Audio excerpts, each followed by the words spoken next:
y me gustaría que me platicaran cuál fue su experiencia con la lectura, qué les pareció, se les complicó, si vieron los videos, qué dudas tienen. Los escucho. Bueno, para mí fue una lectura un poco digerible, Ajá. solamente que no me queda muy bien cómo es que el vigilante va a monitorear los factores. O sea, Ok. como que eso no lo entiendo bien. Ajá. O sea, porque entiendo que va a estar encargado de gestionar el uso de los factores productivos, Ujú. pero ¿de qué manera los gestiona? O sea, como que ahí me queda un vacío de cómo es que lo hace. Ok. En cuestión de la gestión. Ok. ¿Alguna otra cosa, Utsue? ¿O nada más eso? Del vigilante. Los demás, Edwin, Lucero, Osvaldo, Saúl, Reyes, Andrea, todos le entendieron perfectamente, le pueden explicar aquí a Utsue su duda. Profesora, yo tenía una duda respecto, bueno, a esta idea de la empresa como nexo de contratos. Ujú. Eh, bueno, se podría hilar un poco con la duda de Uxue, porque tengo entendido que toda esta gestión de los contratos tiene que ver precisamente con este agente, con el vigilante, con el empresario. Aún todavía la lectura, bueno, todavía como que se empieza a mencionar esta idea de la separación de control de la empresa y propiedad de la empresa. Ujú. Todavía como que no se aborda como completamente como en teoría de la agencia, me parece. Pero esta idea de los de exo de contratos todavía no la dijeron bien. ¿Qué es una empresa como nexo de contratos? Sí, Ok, bueno. ¿Alguien más? Andrea, ¿le puedes contestar a Reyes su duda de por qué es una empresa un nexo de contratos?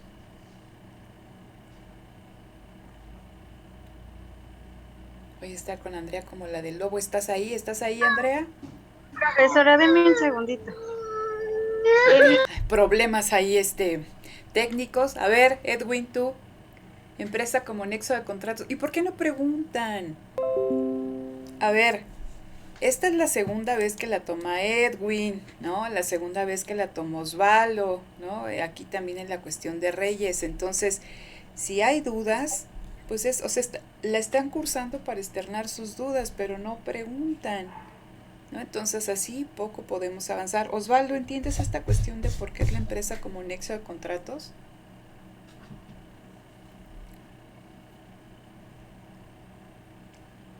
¿Dónde No, yo andas, creo que no le Osvaldo? podría contestar su duda. ¿Mm? Yo creo que no le podría contestar su duda a Omar. ¿No podrías? ¿Por qué?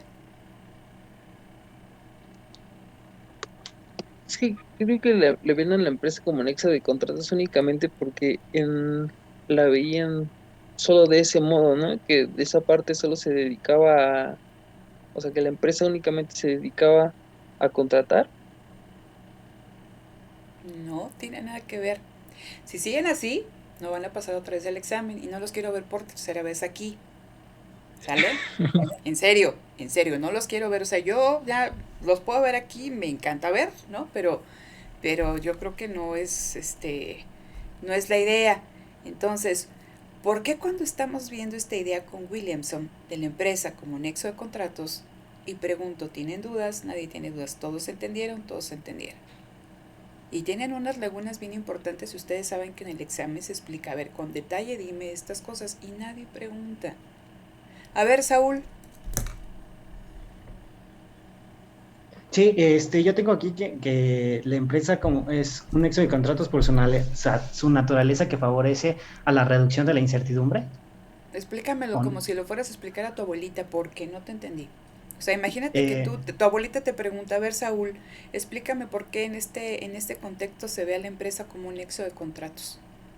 Porque es ahí Ajá. donde se relacionan el intercambio de derechos de propiedad y se sabe que en el intercambio de derechos de propiedad siempre se generan problemas y esos problemas se reducen mediante los contratos que se desarrollan dentro de esta empresa. ¿O dije exactamente lo mismo?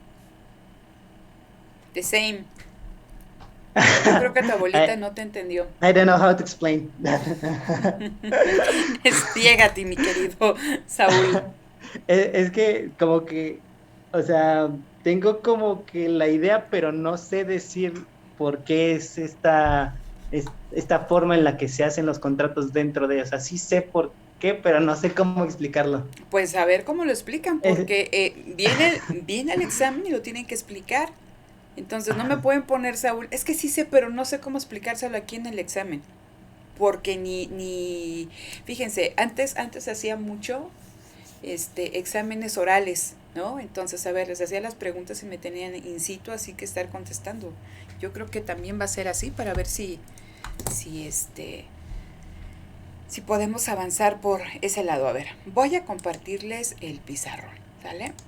Y me dicen, aquí está, me dicen cuando lo puedan ver. ¿Ya lo pueden ver? Ya se ve, sí. Ok, entonces me voy a mover un poquito hacia acá para platicar acerca de la empresa como nexo de contratos. Entonces, recuerden que nosotros empezamos esta wea definiendo una serie de conceptos que nos iban a acompañar a lo largo de todo el curso. Uno era cómo definían, o sea, la wea se llama teorías de la empresa, ¿no? Por lo tanto, en esta cuestión de teorías de la empresa, pues las diferentes teorías nos van a dar un concepto de empresa, ¿no? Una definición de empresa, nos van a dar un objetivo, ¿no? De esta organización llamado empresa, nos van a decir cuáles son los límites, ¿no? Cómo crecen las empresas, si hay límites a su crecimiento, de qué dependen. Entonces, en esta cuestión como la empresa como nexo de contratos, es un concepto que trabaja mucho Williamson y tiene que ver con la función, ¿no? ¿Cómo ve este autor a la empresa? Entonces, nexo de contratos. Aquí tenemos una palabra clave que es el contrato. Entonces, decíamos que esta cuestión de las teorías de la empresa surgen como una búsqueda de ir más allá del acercamiento que había realizado la teoría neoclásica, ¿no? Acerca del funcionamiento de la empresa. Entonces ustedes leyeron este libro, creo que fue Nicholson, pero también en trimestres creo que les tocó a Osvaldo y a Reyes y a Edwin que vieran el Varian, ¿no? Entonces, el acercamiento que hace la teoría neoclásica de la teoría de la empresa es muy superficial, si ustedes lo quieren ver.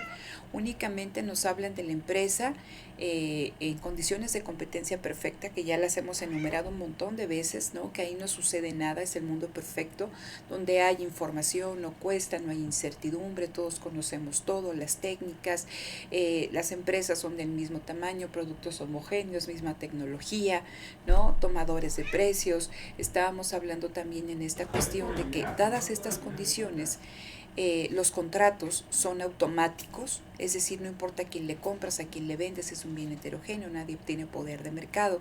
Entonces, siempre que hay, como decía Saúl, ¿no?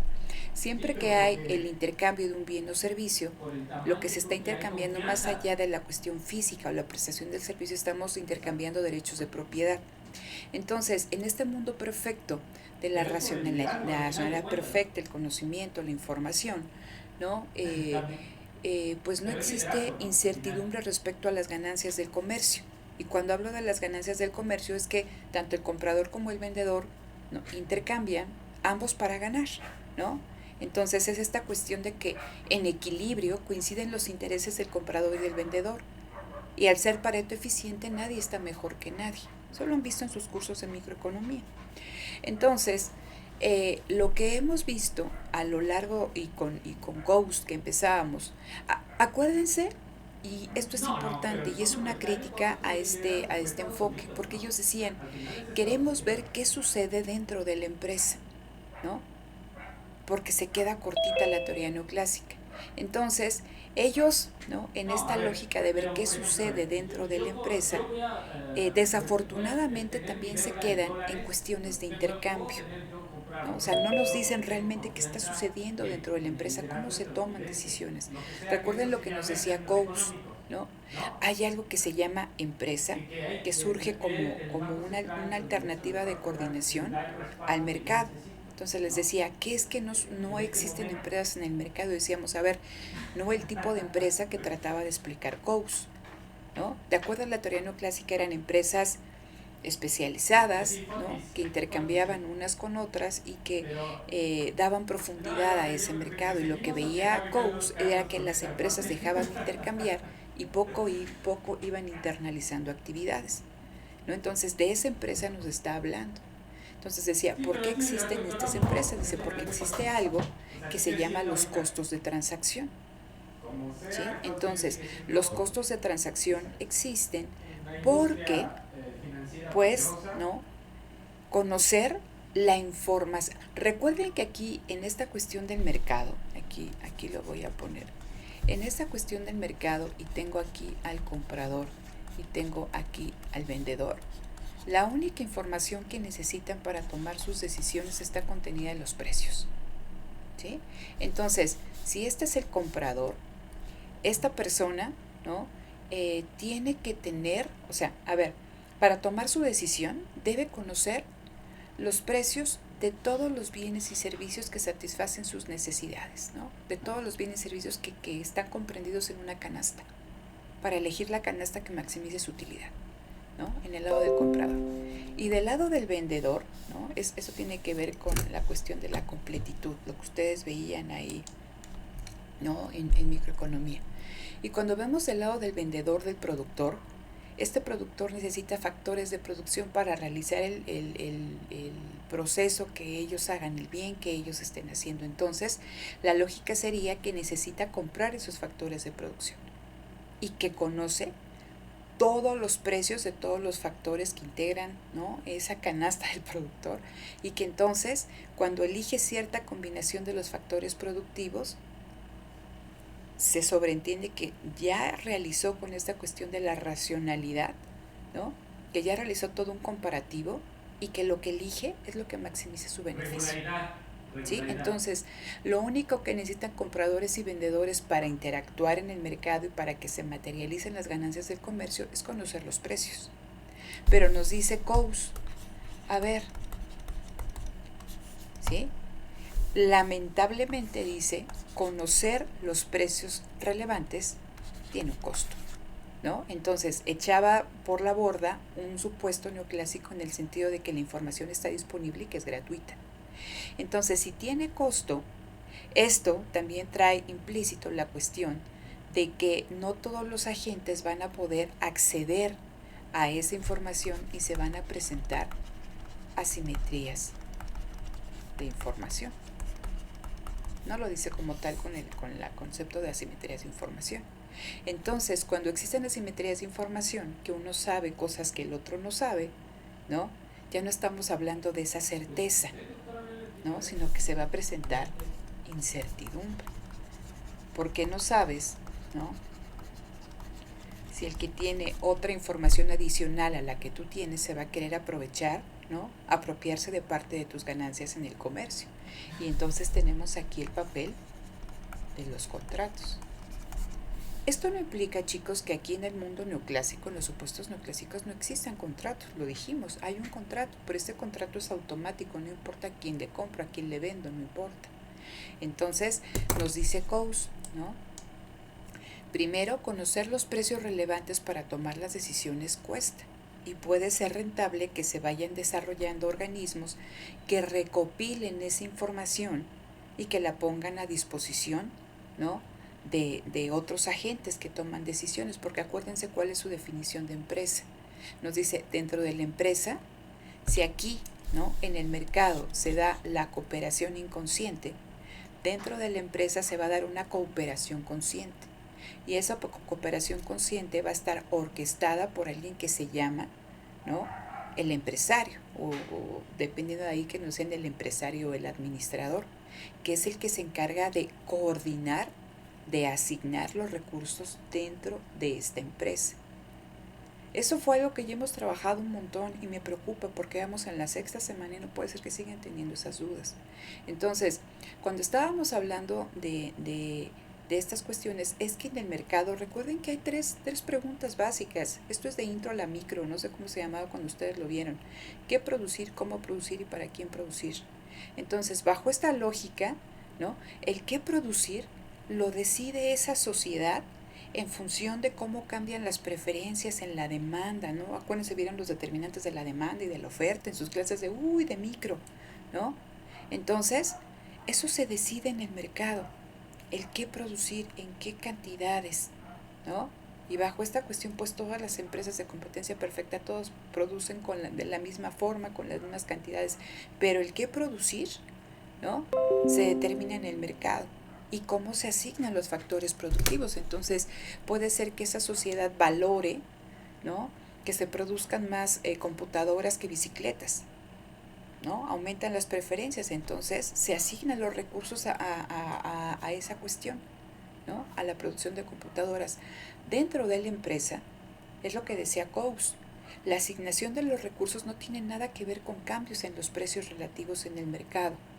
La asignación de los recursos tiene que ver con lo que decida alguien que se llama empresario, que es el que planifica la producción, que decide qué, el cómo lo va a producir, ¿no? Entonces, esa es, ¿no?, la principal cuestión de la empresa. Dice, a ver, dentro de la empresa se elimina el sistema de precios y quien toma las decisiones de cómo se asignan los recursos es el empresario, ¿sí?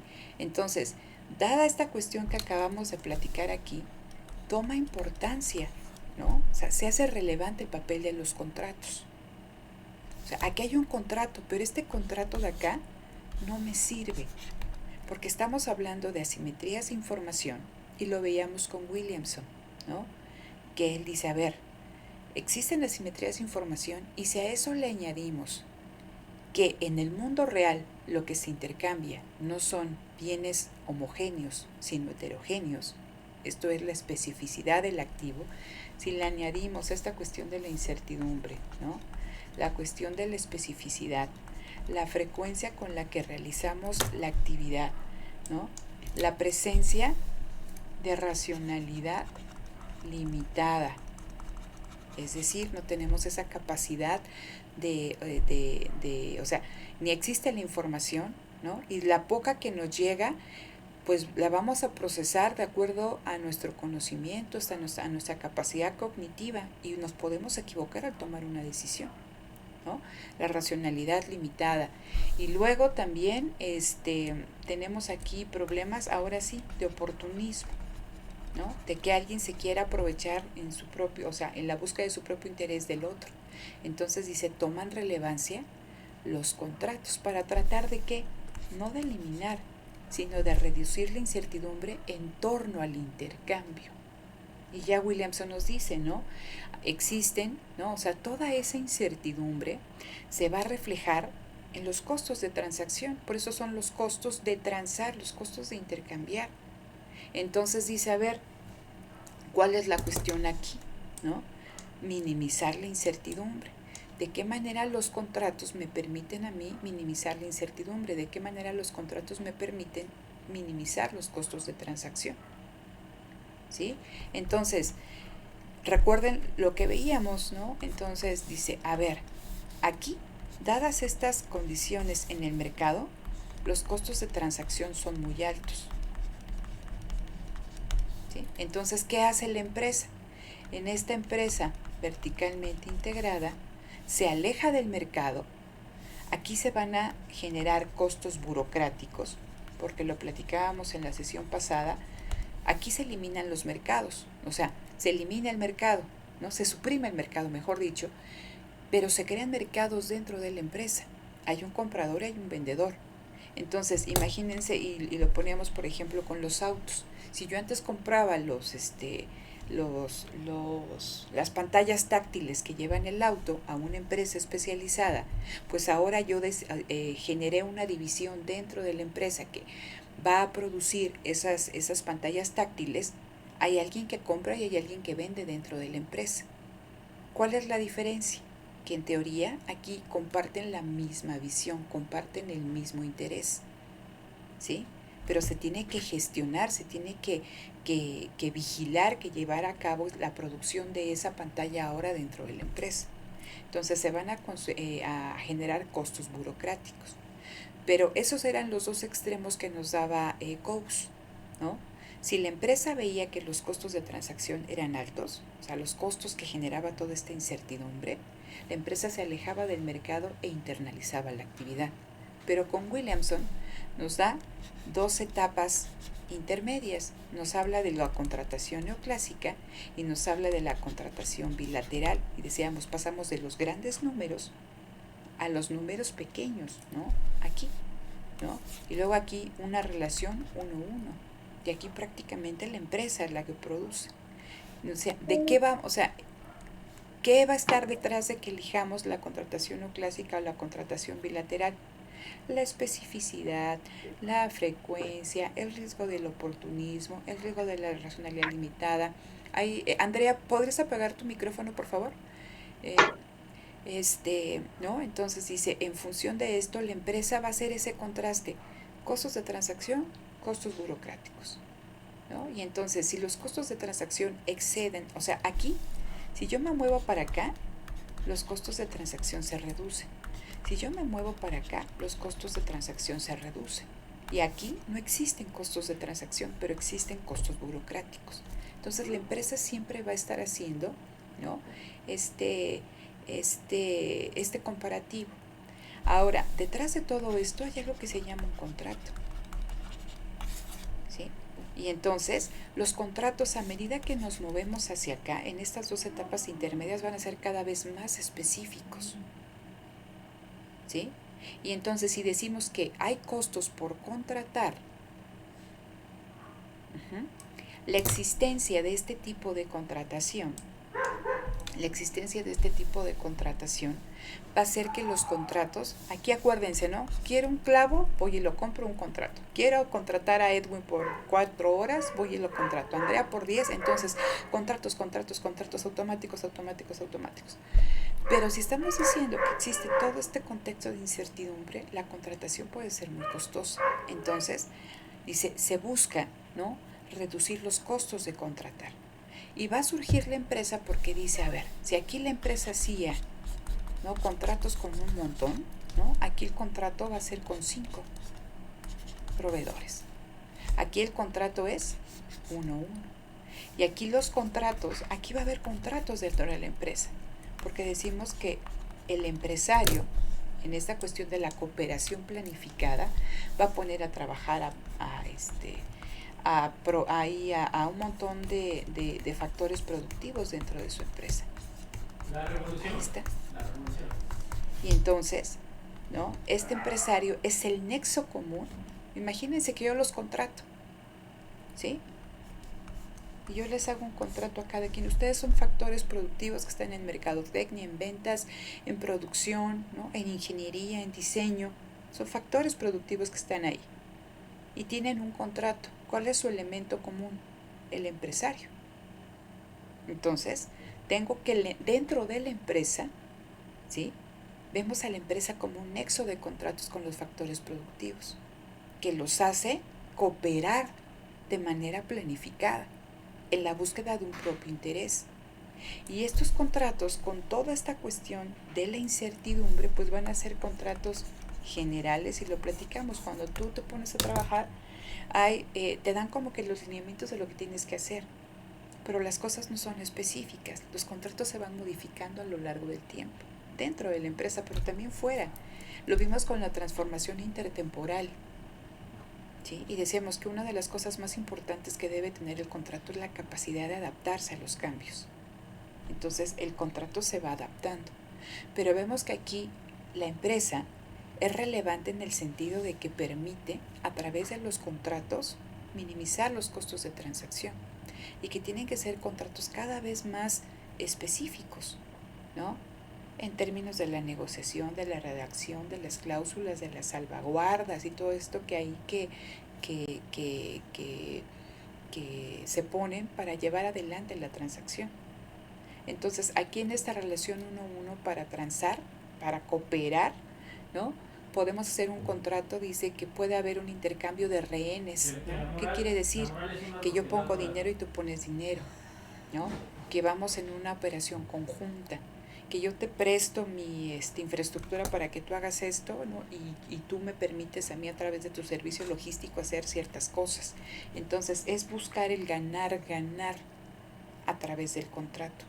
Pero estamos hablando que en esta visión la empresa es importante porque a través de este tipo de contratación y la forma en que se gobierna, pues permite, ¿no?, esta reducción de los costos de transacción.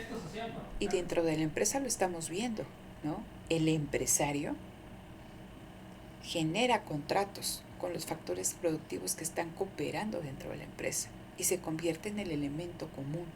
Es el nexo, ¿no?, a todos los factores de producción, es el que coordina, es el que gestiona la producción, es el que decide qué va a producir, cómo lo va a producir, hacia dónde se va Edwin, en dónde va a estar trabajando Osvaldo, cuánto tiempo va a trabajar Uxue. Él lo decide, qué se va a producir, ¿no? La técnica, eso lo decide este empresario. Entonces, en esta cuestión, y que está relacionado con la lectura que vamos a ver el día de hoy, estamos hablando de que se da una cooperación en equipo, ¿no? Una producción en equipo, una cooperación consciente dirigida por alguien que se llama empresario. Nexo común a todos los factores de la producción. Si se va Uxue, si se va Osvaldo, si se va Andrea, no desaparece la empresa. Ahí está. Simplemente se finiquita esa relación, ¿no? Pero la empresa persiste. Pero tenemos esta cuestión, o sea, aquí lo relevante, pero se llama teoría de los costos de transacción, teoría contractual.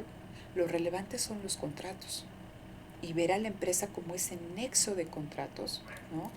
Como de qué manera los contratos me permitan a mí reducir los costos de transacción, ¿sí? Entonces, eso es relevante que ustedes lo entiendan. Seguimos, ¿no? O sea, se flexibilizan ciertos supuestos neoclásicos, pero seguimos en el ámbito del mercado, del intercambio, de la contratación, y de qué manera contratos más específicos favorecen el intercambio.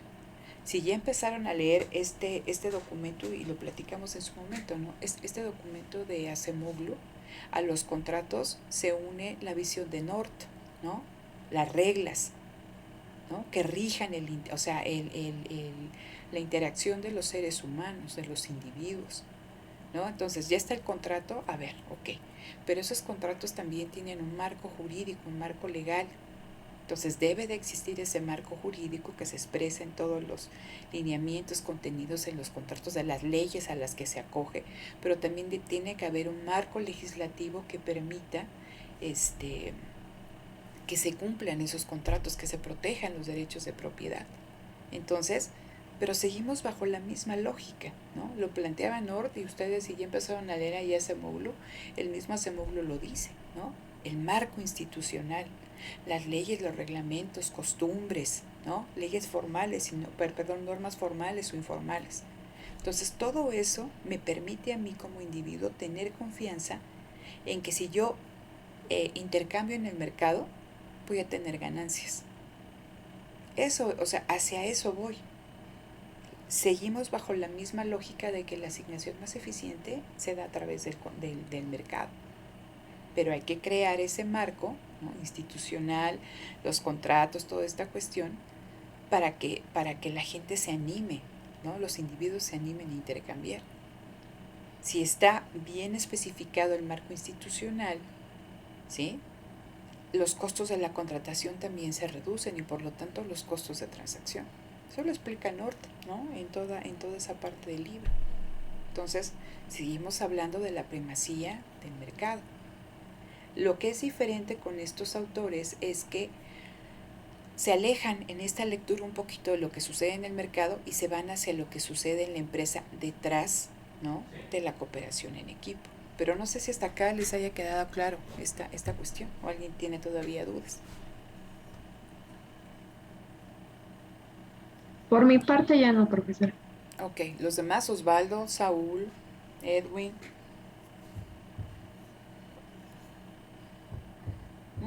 Todo claro, profesora, muchas gracias. No, profesora, ahí está más claro. Y una disculpa por lo de hace un momento. No te preocupes, yo entiendo, ¿no? Entonces, recuerden, chicos, que esto es para dudas, ¿no? Y para que si alguien no entendió, pues el otro entre al quite, pero si no, me siento que estoy repitiendo otra vez lo que ya está en los videos, ¿sale? Entonces, porfa, les digo, hagan su chamba. Entonces, en esta cuestión, este documento, fíjense, se llama Producción, costos de información y organización económica. Entonces, seguimos en el ámbito, nos siguen repitiendo, a ver, ¿no?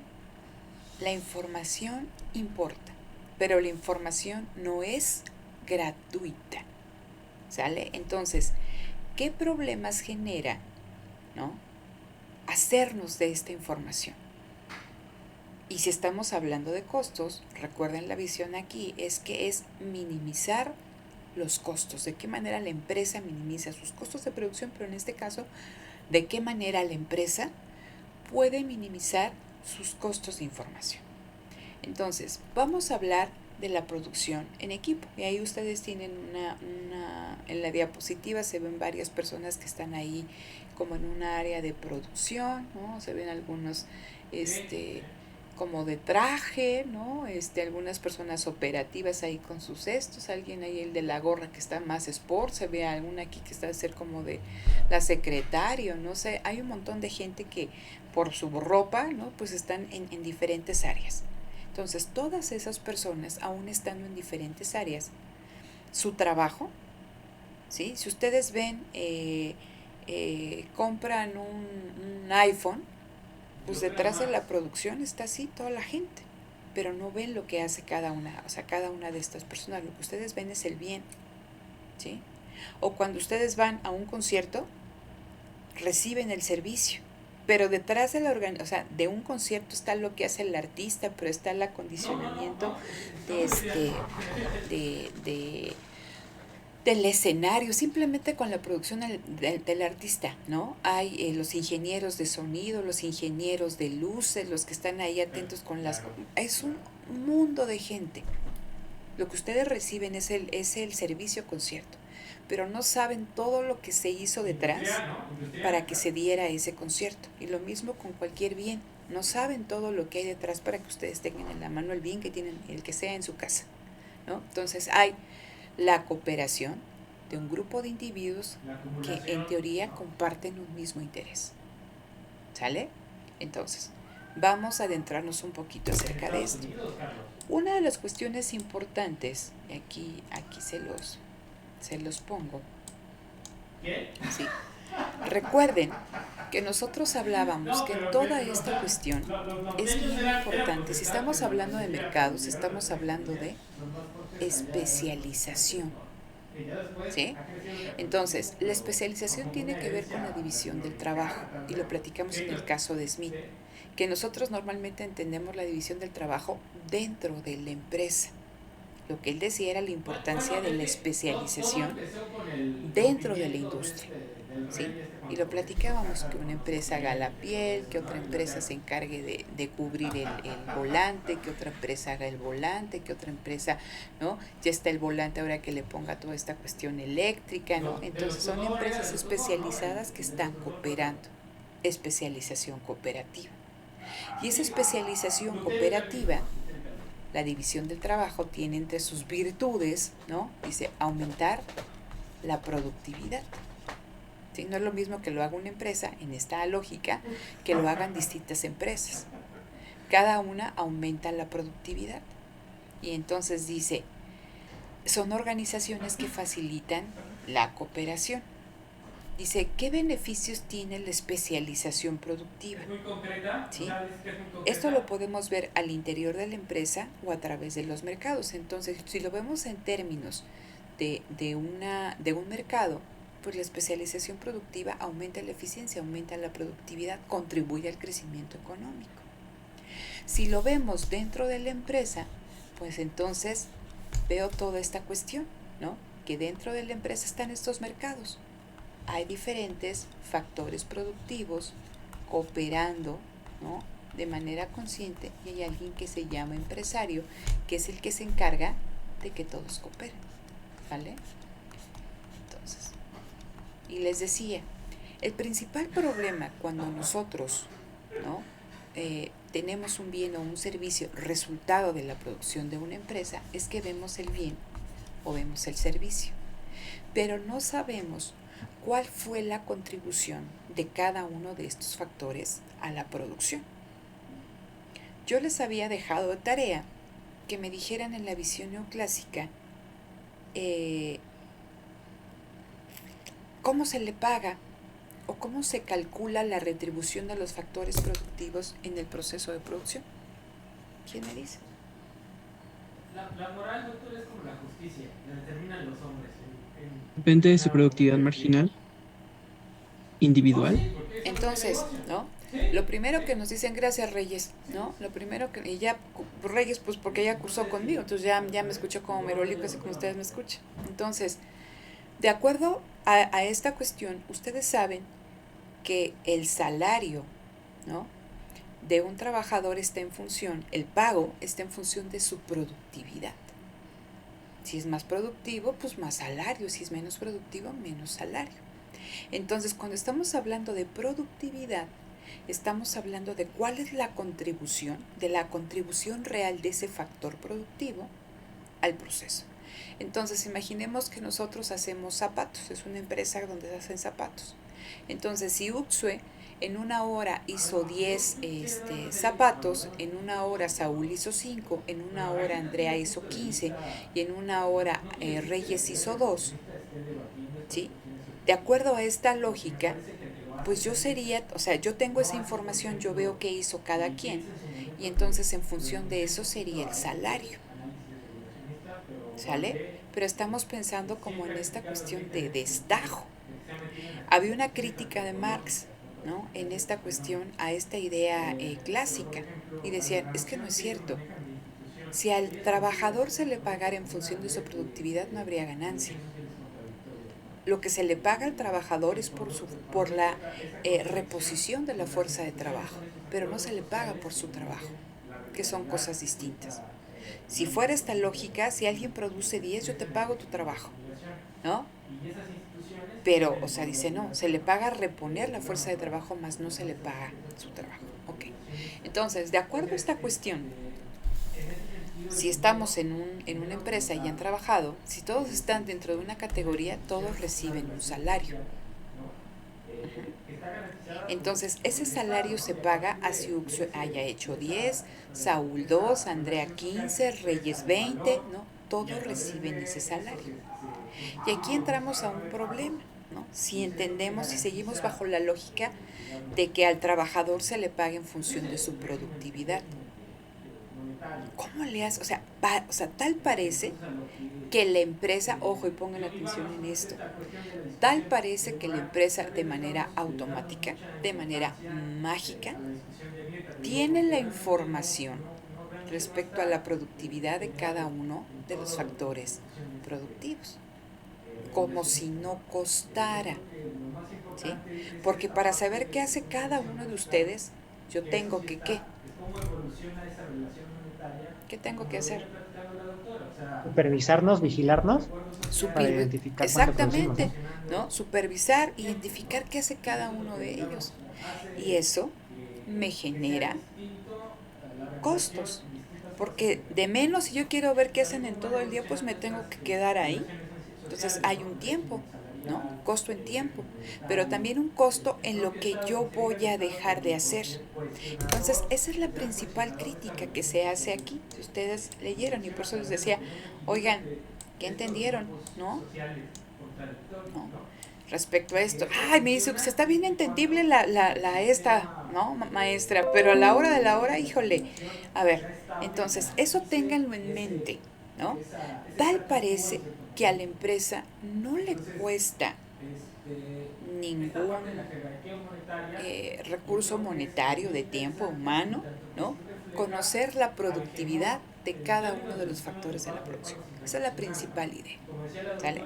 Ahora, ¿cómo se entiende tradicionalmente a la empresa? Entonces, fíjense, aquí esta lectura nos va a hablar acerca de esto, ¿no? Que esta cuestión de conocer la productividad, ¿no?, la aportación de cada uno de los factores, ¿no?, de cada uno de ustedes al proceso productivo no es gratuita. Y que si yo quiero conocerla, pues tengo que implementar ciertas medidas que me van a generar costos. Primera cuestión que vamos a revisar. Segunda cuestión, concepto de empresa. Entonces les decía, cada una de estas lecturas nos van dando lo que para ella ¿no? Lo que ellos entienden por empresa. Entonces, es la segunda cuestión que vamos a revisar, el concepto de empresa. Y empiezan estos autores, dice, a ver, vamos a comparar la interpretación tradicional de la empresa con lo que nosotros vemos en la realidad y vamos a contrastar, pues si sí aplica o no aplica. Entonces, dice, en la interpretación tradicional se ve a la empresa como un espacio donde, ¿no?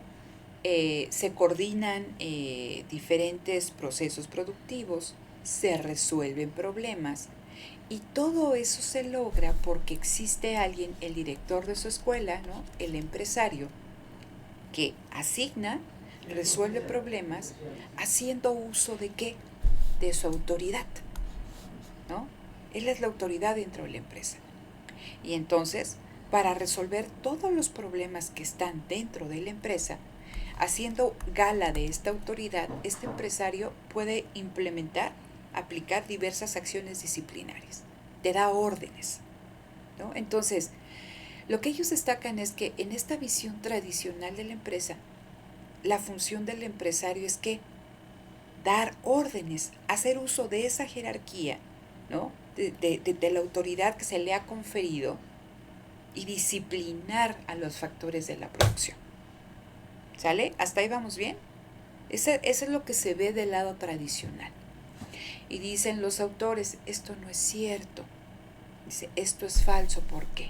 A ver, vamos a ver. O sea, realmente es este ser todopoderoso que disciplina, que es autoritario y todo. O sea, esa es la función real del empresario. Y dice, a ver, pues esta persona que se llama empresario, pues no tiene, dicen ahí tal cual textual en el documento, dice, no tiene capacidad de dar órdenes, de imponer autoridad o de ejercer acciones disciplinarias que se diferencien de las que sucede en el mercado. Dice, a ver, si nosotros intercambiáramos y Andrea, ¿no? No me cumple lo que quedó, ¿no? Obligada, primero yo ya no le compro. Segundo, pues quizá entro, o sea, dependiendo de la gravedad del incumplimiento, pues quizá yo empiezo a emprender alguna cuestión legal contra Andrea.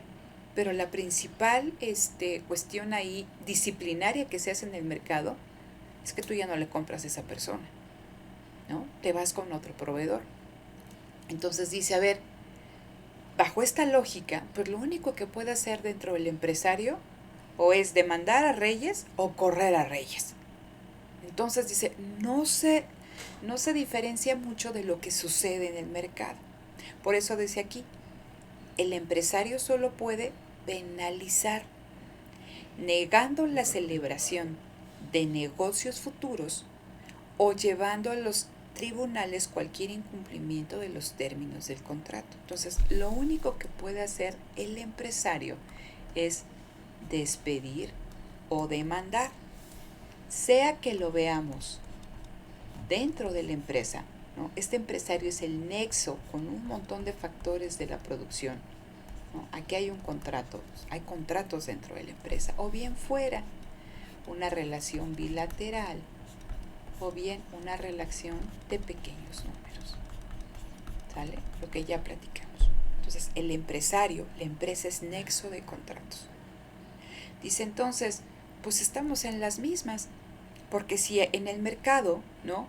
Yo ya no trabajo con alguien o lo demando, pues lo que hace el empresario dentro de la empresa, pues es lo mismo, despedir o demandar. Dice entonces, si vemos que la razón de la empresa y del empresario es dar órdenes y de ejercer su autoridad, pues entonces como que ya no me checa, ¿no? Esta explicación. Dice, vamos a analizar si existe o vamos a identificar si existe alguna diferencia entre la relación que se da entre el administrador y sus empleados, o sea, esta de acá, y las relaciones que se dan en el mercado, ¿no? A través de qué habíamos dicho, de la cooperación especializada. ¿Hasta ahí vamos bien? Sí, profesora, todo claro. Edwin, te veo así como que pensativo. Estoy procesando toda la información, profesora. Híjole, de veras, no. Están procesando, que pues, espero que ya la tengan procesada para el martes, porque si no, bueno. Entonces, vean, esto es importante, ¿no? Dice, en esta cuestión, seguimos con la interpretación tradicional de la empresa. Lo voy a leer textual y lo explico. Dice, hablar de gestionar, de dirigir o de gestionar qué producir, ¿no? Cómo dirijo, cómo asigno mis trabajadores, mis factores productivos en distintas tareas. Dice, es una forma engañosa de reconocer que el empresario está sujeto continuamente a la renegociación de contratos en términos que deben ser aceptables a ambas partes. Entonces, a medida, ¿no? O sea, imagínense dentro de la empresa, ¿sí? Entonces, el empresario está continuamente reasignando factores de la producción, ¿no? Asignándolos a donde él cree que contribuyen más al proceso productivo. Y todo esto lo puede hacer porque es el nexo común a todos los demás, o sea, es el nexo común a todos los factores. Entonces, ¿sí? Usted, o sea, imagínense, ¿no? En esta clase, yo soy al ser la profesora soy el nexo común a todos los demás, ¿no? Y hay una renegociación, o sea, imagínense, hay un contrato entre cada uno de nosotros. Yo con Edwin, con Luxue, con Saúl, con Andrea, con Reyes. Son factores que contribuyen al proceso productivo. Hay un contrato de por medio. Sí, son contratos de mediano y largo plazo. Se reducen los contratos, se ponen en términos generales, pero a medida que van cambiando las condiciones externas e internas, pues esos contratos se van adecuando. Entonces, cuando yo gestiono de forma distinta, cuando yo los asigno, los cambio, ¿no? de área o lo que sea, se está dando una regulación de los contratos y por eso dice aquí en términos que deben ser aceptables a ambas partes, ¿sí? Luego dice, los contratos, pero aún así, fíjense, los contratos indefinidos entre el empresario y el trabajador no son la esencia de la organización denominada empresa. Entonces, lo que me están diciendo, a ver, la empresa como nexo, o sea, la función de la empresa, ¿no? De ser nexo de contratos, no es su esencia, ¿sí? O sea, no vamos a decir que la empresa existe porque existen contratos indefinidos entre el empresario y el trabajador, decir que por eso existen las empresas. ¿Sale?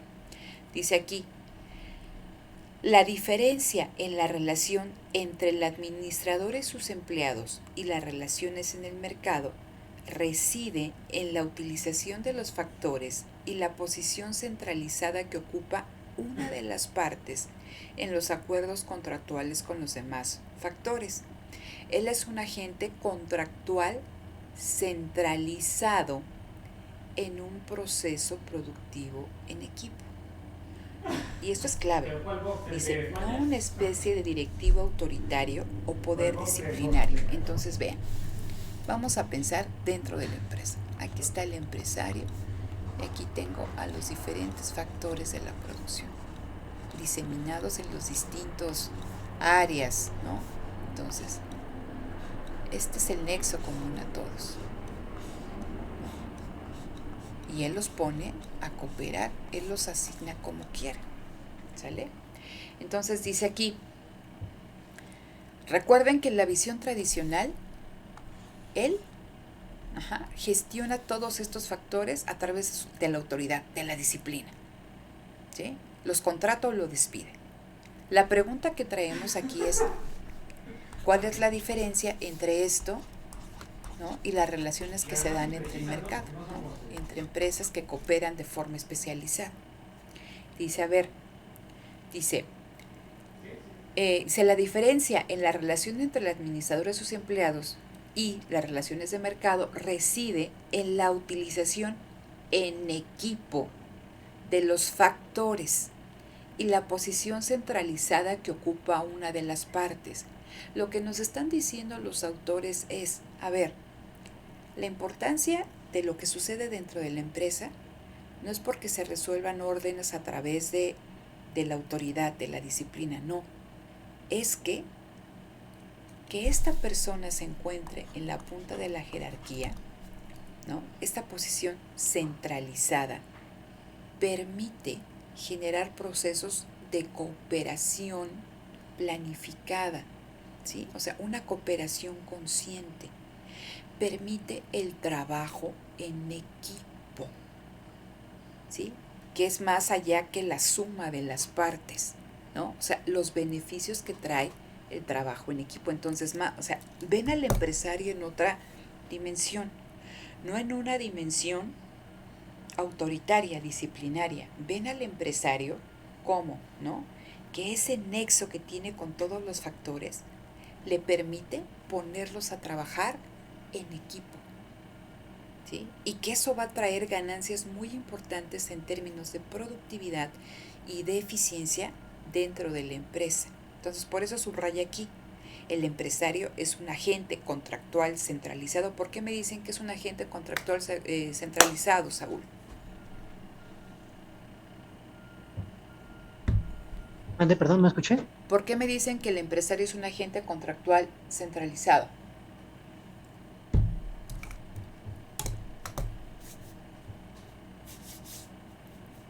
Saúl, acabo de decir, no puede ser, no sé en qué estás desayunando otra vez. A ver, ¿quién me dice por qué es un agente contractual centralizado? ¿Nadie? A ver, Utsue. Yo, perdón, es que no sirve mi mouse. Bueno, es que el empresario va a fungir como contractual centralizado porque es aquel que funge como nexo eh, con los empleados a partir de contratos que va a buscar que dentro de la empresa haya una cooperación en el trabajo. Entonces, fíjate, a ver, siempre piénsenlo bien sencillito, ¿no? Dice, el empresario dice, es un agente contractual centralizado, por lo que acabo de estar repitiendo 15 minutos, ¿no? Este empresario es el elemento común a todos los factores que están dentro de la empresa. Y es un nexo común porque existe o sea, imagínense como ese cordón umbilical, es el contrato. Entonces, los contratos surgen del empresario, por eso dice, es el agente contractual centralizado. Es el nexo común a todos los factores productivos. Entonces, ser ese nexo común expresado en contratos de mediano y largo plazo que se van, o sea, dentro de la empresa transformando, adecuando, renegociando, lo acabo de decir, ¿sí?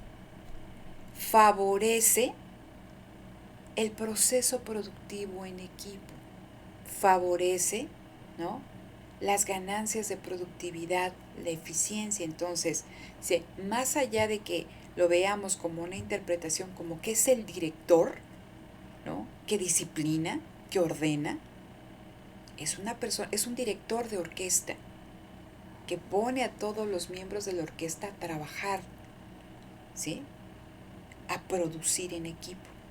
Dice, esa es, ¿no?, la verdadera esencia de la empresa, la producción en equipo. Sí hay, o sea, el contrato indefinido, ¿no?, la existencia de esos contratos no es la esencia de la empresa, ¿no?, es un medio que permite un fin, la producción en equipo. No sé si me explico, chicos. ¿Sí? Entonces, eso es lo central aquí, por eso estamos hablando de producción en equipo. La existencia de las empresas, la existencia, ¿no?, de este empresario es que favorece la producción en equipo, ¿no? Entonces, eso es esencial. Ahora, todo se explica en el video. Vean, me dan ahora sí mi definición de empresa. La empresa es una organización económica, grupo de individuos, donde los propietarios de los recursos productivos cooperan entre sí. Ahí está mi definición de empresa. ¿sí? Entonces, de acuerdo a esta cuestión, o sea, sí son importantes los contratos, sí, pero no es la esencia de la empresa. La existencia, ¿no?, de este agente contractual centralizado favorece, ¿no?, la producción en equipo. Entonces, eso es lo importante de la empresa, ¿no? La cooperación de los factores productivos para generar una producción. Por eso me dice, es una noción económica donde los propietarios de los recursos cooperan entre sí. Entonces, es lo primero que o sea, todo esto fue para darnos su definición de empresa. ¿Por qué es importante la empresa? ¿No? Porque permite la producción en equipo. Y eso lo permite que haya un agente que se llama empresario, que es el agente contractual centralizado, que los puede poner a trabajar a todos juntos. Eso es. Sí. Ahora, ya que entendí esta definición de empresa, me dicen, a ver, vamos a buscar aumentar, si ya la producción en equipo bajo esta cuestión, ¿no?, de una especialización dentro de la empresa favorece la productividad, favorece estas cuestiones, ¿no?, vamos a buscar aumentar la productividad, ¿sí?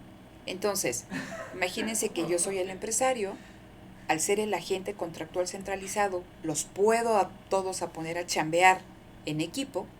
La siguiente cuestión es aumentar la productividad de ese equipo. ¿Cómo lo puedo hacer? Y dice aquí, ¿no?, lo voy a ligar con la primera cuestión. El aumento en la productividad está vinculado con el pago de las remuneraciones, ¿sí?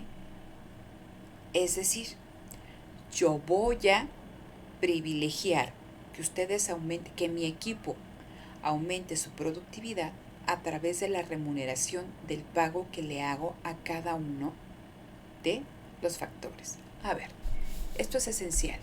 Dice, lo leo. Dice, si las remuneraciones fueran aleatorias, es decir, si a todos les pago lo mismo y no tengo en cuenta el esfuerzo productivo, la organización no estaría incentivando el esfuerzo productivo, ¿sí? Dice, si las remuneraciones estuvieran negativamente correlacionadas con la productividad, la organización económica estaría sometida a sabotaje. En palabras, si se lo explicaran a su abuelita, sería lo mismo. Si a todos les pago lo mismo, con independencia de lo que hagan o no lo hagan, pues nadie se va a esforzar. Y entonces, ¿no?, la organización no estaría incentivando el esfuerzo productivo de los diferentes factores. Y siempre es el ejemplo, ¿no?, del trabajo en equipo.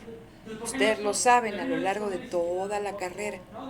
Cuando trabajan en equipo, ¿qué es lo normal que sucede? Que les digo, a ver, van a hacer un trabajo y me lo entregan al final del trimestre. ¿Qué es lo que sucede? ¿Todos trabajan en el mismo ritmo? ¿Qué sucede? A mí odiaba trabajar en equipo, me chocaba. A ver, Reyes. Normalmente la distribución del trabajo no es equitativa. Hay algunos que toman el liderazgo por iniciativa y personas que lo siguen, y hay alguien que normalmente no hace mucho. Que no hace mucho, ¿no? Pero cuando ustedes o sea, que prácticamente ese que no hace mucho, todos están ahí recordando al susodicho, susadicha ahí, ¿no? Las horas antes de entregar el documento, imprimiendo, da un coraje poner el nombre, ¿no? Entonces, y entregan el documento ahí al profesor. Y el profesor, ¿no?, se hace yo, veo el documento y califico al equipo, ¿no? Entonces, les puedo poner un 7, pues porque Edwin pues no hizo su parte, y nada más copió, pegó y lo pusieron ahí. Entonces, eso hizo que todo el esfuerzo de los demás, ¿no?, pues no valiera, o que Utsue pues tampoco nada más fue y engargoló, ¿no? Y ahí está. Entonces dicen, híjole, imaginen que ese es el primer trabajo, y dicen, pues ¿para qué? ¿No? ¿Para qué realmente todo lo que hizo Osvaldo, lo que hizo Saúl, lo que hizo Reyes se fue a la borda por sus otros dos compañeros? Entonces, pues yo no hago nada, al fin que pues nos va a pasar, nos va a poner 6. Entonces, si yo como empresario, si yo como profesora no califico a todo el equipo, pues puede ser que digan unos, no, se dice, pues ya la hice, porque si no, no hubiera pasado y ya saqué 7. ¿no? Pero alguien que realmente sí se aplicó y sacó 7, pues, o sea, es decepcionante, ¿no? Entonces, en lugar, ¿no? Si yo supiera qué hizo cada quien y le pusiera su nota en función de lo que hizo cada quien, sí estaría incentivando el esfuerzo productivo de ustedes. En caso contrario, no. Entonces, dice aquí, si las remuneraciones fueran aleatorias, si el salario es lo mismo para todos, sin tomar en cuenta el esfuerzo productivo, la organización no está incentivando. ¿Sí?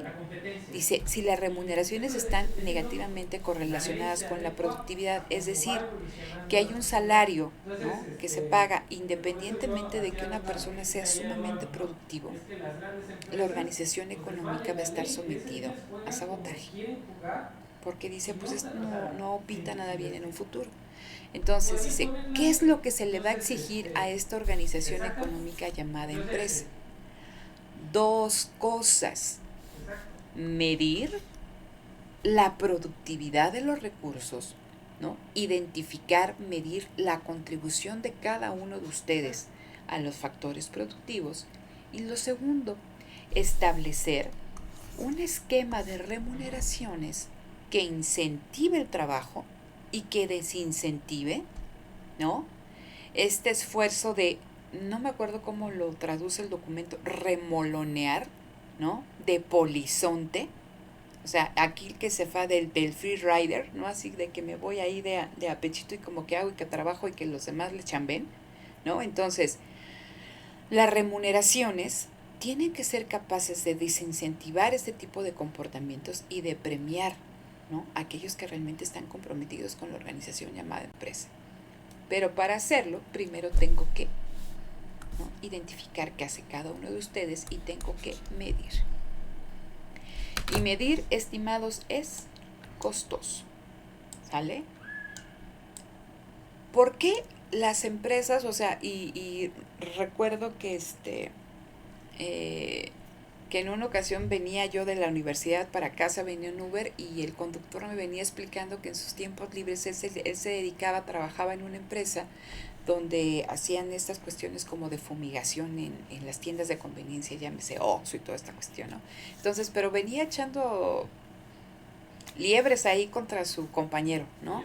Que porque decía que era bien flojo, que luego él tenía que sacarle, ¿cómo se llama?, andar yendo a fumigar tiendas que él no hacía, ¿no? Pero como era cuate del jefe, entonces pues que no podía decir nada y que a todos les pagaban lo mismo y estaba bien enojado y él ya se iba a salir, ¿no? Entonces, pues aquí era cuate del jefe, era una empresa chiquita. Ahora imagínense una empresa enorme, donde hay un montón de factores productivos trabajando al mismo tiempo. Entonces, bajo esta idea del mundo neoclásico en que al trabajador se le paga en función de su productividad, entenderíamos que el empresario tiene automáticamente esa información. Lo que destacan estos autores que eso no es cierto. Que si el empresario, si la empresa quiere conocer la contribución real de cada uno de estos factores, lo primero tiene que medirlo, ¿sí? Lo tiene que medir. Y eso le va a generar costos. Dice, a ver, ¿cómo se hace esta medición vía mercados? Pues entonces en el mercado, ¿no? Recuerden que es bien importante el precio. Entonces, si yo veo empresas que tienen precios más altos respecto a las demás que están produciendo lo mismo, asumo que la empresa que tiene los precios más altos tiene una producción ineficiente. Y esas empresas, si no arreglan lo que tengan que arreglar, van a desaparecer. Y estas, ¿no?, van a vender y van a aumentar sus ingresos, ¿sí? Entonces, pensemos dentro de la empresa. Vean, ¿no? Dice, el postulado clásico es que en función de la productividad se le paga a cada uno de los factores. Dice, pero pues esto no es cierto porque no se conoce de manera automática. Si yo lo quiero conocer, tengo que medir. ¿Por qué creen que se dan ese tipo de comportamientos? ¿Por qué Osvaldo no hizo nada? ¿O por qué Hudson no hizo nada? Porque si yo quisiera saber qué hizo cada uno, los tendría que haber visto toda la semana, que me dijeran sus avances, estar revisando, estar viendo, y eso es costoso. Entonces, dado que se generan costos en la medición, ustedes se animan a tener ese tipo de comportamientos. Porque es muy raro, o sea, realmente es raro alguien que acusa a un compañero al final de algo que no hizo nada. Todos así se quedan callados, ¿no? Y no dicen cuando alguien no chambeó. Entonces, ¿no? Dice aquí que la hipótesis que ellos van a tratar de demostrar es que, ¿no? Si se especifica un sistema de remuneraciones, ¿no? Dice aquí, el sistema específico de remuneraciones estimula respuestas específicas de productividad. ¿Qué me están diciendo?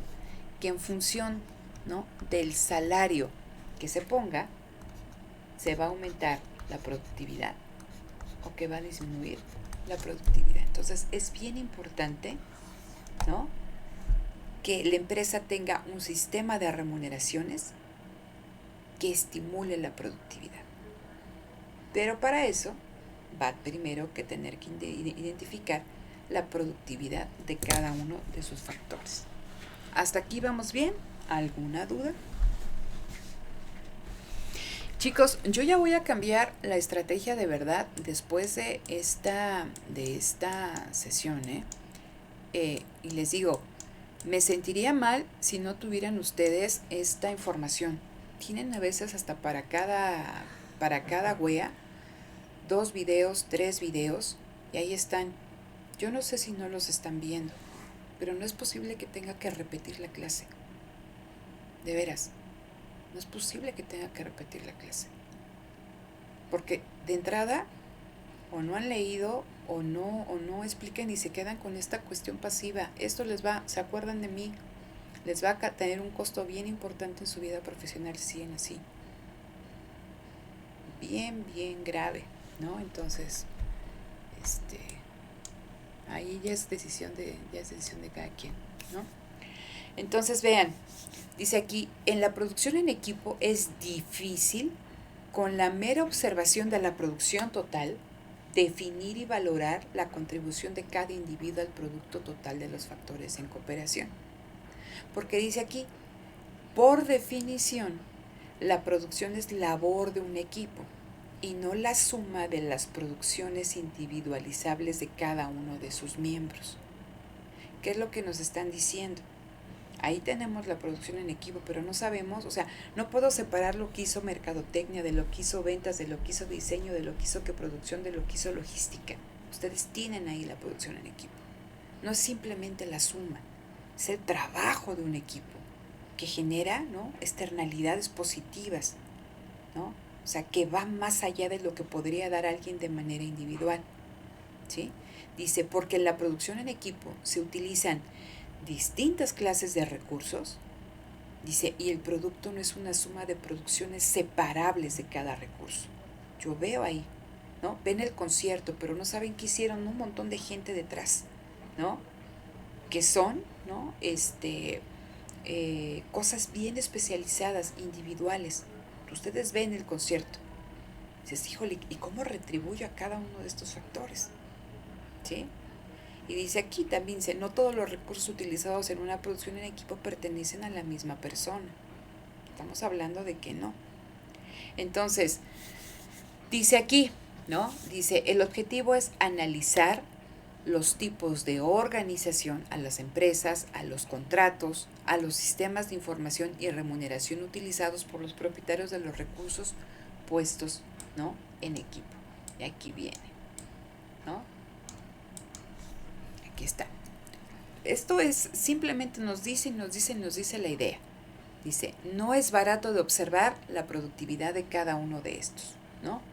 Dice, lo que un equipo ofrece al mercado, o sea, imagínense esta taza, puede considerarse el producto marginal de un equipo. Entonces, todos ustedes producen estas tazas, 20 tazas cada hora, ¿no? Pero no sé qué hizo cada uno de ustedes para que yo tenga esta aquí. No lo sé. ¿Sí? Entonces dice, el costo de medir o averiguar los productos marginales, la contribución de cada uno de ustedes, ¿no?, a la producción, dice, es lo que genera la búsqueda de nuevas organizaciones y sistemas. No pierdan de vista lo que acabamos de decir. La esencia de la empresa es la producción en equipo.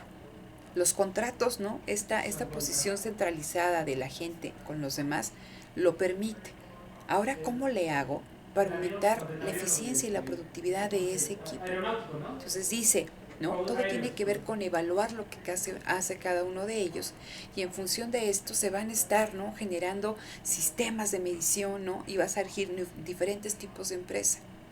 Dice, si detectar estos comportamientos no tuviera un costo, o sea, si esto fuera costoso como tal, como lo que me dicen los neoclásicos de que a cada uno se le remunera en función de su productividad, ¿sí?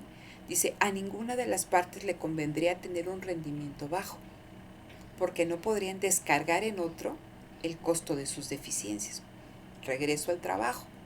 Si ustedes supieran, ¿no?, que el profesor les va a poner la nota en función de lo que contribuyeron, a nadie le convendría hacerse el flojo o el remoloneo. Pero como no lo sé y veo nada más el trabajo, dice ahí, descargan el costo de sus deficiencias en los demás. Entonces, eso se traduce en una empresa enorme donde cooperan un montón de factores de producción especializados. Entonces, el objetivo de la empresa es medir. Lo primero que se le exige, medir qué es lo que hace cada uno. Y segundo, ¿no?, diseñar un esquema de incentivos que favorezca que nadie tenga estos comportamientos oportunistas, que ya vimos el oportunismo, ¿no? Aprovecharte de los demás en la búsqueda de tu propio interés, darle a alguien más el costo de tus deficiencias. ¿Sí se entiende esta cuestión, chicos? ¿O no? Sí, profesora. Entonces, esta es la pregunta central, y aquí están, así como ustedes en la mañana, así como que, ay, ¿no? Dice, ¿cómo cómo reducir el costo de controlar el comportamiento? ¿Cómo le hago yo, ¿no?, para que realmente se pongan a chambear? ¿Sí? Entonces dice, en el mercado hay una palabra, la competencia. La competencia elimina las empresas ineficientes y únicamente van a estar las eficientes. ¿Sí? Dice, pero dentro de la empresa, ¿cómo le hago? ¿Sí? ¿Cómo detecto la indolencia? Si quiero trabajo hoy 2 horas, al fin, pues que se va a sacar la chamba, ¿no? Porque esto, o sea, la indolencia genera ¿qué? Costos para la producción en equipo. ¿Quién explica esto? Así con palabras para la abuelita. ¿Por qué que alguien sea flojo? Alguien que dice, pues total, ¿no? Nos van a poner lo mismo. ¿Por qué genera costos para la producción en equipo? Imagínense que yo hago un equipo que son ustedes y les digo, van a trabajar todo el trimestre, ¿no? Y en el primer mes me tienen que entregar un trabajo. Y 3 de ustedes, pues, trabajaron, pero otros 2 se hicieron bien sonsos, ¿no? Y hay un 7. ¿Por qué esa indolencia de unos genera costos para la producción en equipo? Profesora, perdón por el ruido, pero yo creo que genera costos debido a que, suponiendo en un primer trabajo, unos van a trabajar y otros van a hacerse pues flojos, no van a hacer su parte. Entonces, para el siguiente trabajo, ahora su productividad va a ser menos eficiente porque los demás van a decir, bueno, ya me di cuenta que a él le pagan lo mismo o le ponen lo mismo si no hace nada. Entonces, va a reducir la productividad generando unos costos para la producción. O sea, ya no va a ser la producción esperada. Ok, muchas gracias, Reyes. Concuerdo con mi compañera en el sentido de que, digamos que la producción se observa como bueno, la podría yo entender como el producto final, la cantidad final que se obtiene, la calidad también. Todo esto es a través, gracias al trabajo en equipo, a estas sinergias de conocimiento que se van creando. Ujú. Sin embargo, si los trabajadores, al final en la empresa se tiene la idea de que todos tienen el mismo interés porque están trabajando dentro de la empresa. Todos sus intereses son simétricos. Pero si no se tiene un buen esquema de incentivos, es decir, si no se observan claramente cuáles son las recompensas y cuáles son las penalizaciones, miembros del equipo se van a empezar a desincentivar Ujú. de hacer lo que para lo que fueron contratados. Eso afecta en la calidad y afecta en la cantidad de la producción final. No sé si vaya por ahí. Sí, al final, fíjate, aquí no nos hablan tanto de calidad, ¿no? Pero nos dicen, si no está establecido un sistema de identificar lo que hace cada miembro del equipo, ¿no? De la productividad marginal de cada uno de ustedes, y se dan estos comportamientos indolentes, pues esto va a tener costos para la producción en equipo porque va a ser menos productiva, ¿no? Va a reducir su productividad porque dice UTSUE, ¿no? Entonces, y también lo recalca Reyes, pues ¿para qué me aplico si nos van a poner 7? Pues me da lo mismo, entonces pues ya voy a hacer lo mismo, 6, ¿no? Entonces, en el caso de la empresa, pues dicen, pues se van a ver desincentivados los factores que realmente están aportando, ¿no? Y entonces eso va a traer una caída en la productividad. ¿Qué pasa si yo despido, ¿no? Que por X o Y, entonces yo despido estos factores indolentes y traigo a otros. Pero si no cambio, ¿no? Mi mecanismo de remuneración y sigo sin medir, dice, los incentivos para ser indolentes, para remolonear de estas nuevas personas que se integren al equipo, dice, van a ser al menos iguales a los de los factores sustituidos. Entonces, todo esto nos habla de la importancia de medir, ¿no? ¿Para qué? ¿No? Para identificar, ahí está el papel del vigilante, ¿no? Entonces, ese es el objetivo del vigilante. Dice, establecer un sistema de reducción de comportamientos indolentes, ¿sí? Puede consistir en que alguien se especialice como vigilante para controlar el rendimiento productivo de los miembros del equipo. Entonces, si ya tengo a todos trabajando y los tengo trabajando ahí solitos y les pago a todos lo mismo, entonces, y veo que está cayendo la productividad, pues puedo poner a una persona que me dice aquí que se va a especializar en la vigilancia, en identificar cuál es el rendimiento productivo, la productividad marginal de cada factor, y una vez que ya la identifiqué, controlarla, ¿sí? Mantenerla en los ritmos que se quieren, ¿sí? Entonces, la cuestión, o sea, ¿queda claro esta cuestión del vigilante? ¿Qué va a hacer el vigilante? El vigilante va a empezar a ¿qué? A observar a cada uno de los factores productivos, a anotar cuál es su contribución al proceso productivo. Y ahí, a ver, establecer un sistema de incentivos que permita controlar su rendimiento, desincentivar comportamientos indolentes y favorecer comportamientos, ¿no? Que realmente aporten al proceso. ¿Sale? Entonces dice aquí, ¿quién vigila al vigilante? Y aquí está una cuestión importante. Fíjense, ¿quién vigila al vigilante? ¿Y cómo le hacemos para que este vigilante no se corrompa y no entre, o sea, y no reproduzca estos comportamientos indolentes que están sacando ahí algunos miembros del equipo? Dice, a ver, le tenemos que pagar más pues que a los demás factores de la producción. Dice aquí, darle del derecho a los beneficios del equipo, una vez descontadas las remuneraciones de otros factores. Entonces dice, darle derecho sobre el residual. ¿Por qué es importante esta cuestión? Porque aquí nos están diciendo, fíjense, que este empresario, que es el nexo de contrato con todos los demás factores, toma el papel de ¿qué? De vigilante, ¿sí? Vigila, ¿no? Mide, vigilia, controla, y dado eso, tiene el derecho, acuérdense que estamos hablando de beneficios, ¿no? Es ingresos menos costos.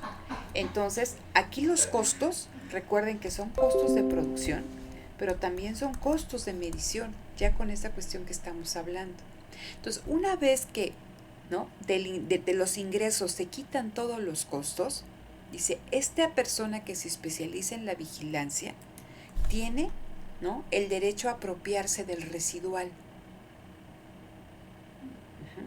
Entonces, aquí, y eso lo discutimos el jueves, la cuestión detrás de aquí es que este vigilante, también nos están hablando, si este residual es el beneficio, es la ganancia, Están haciendo alusión de que el vigilante es al mismo tiempo el administrador y es al mismo tiempo el propietario. Por eso tiene el derecho a quedarse sobre el residual. ¿Hasta aquí va claro, chicos? Sí, profesora, todo claro. Ok, entonces, a ver, detengo la grabación aquí. No sabes a qué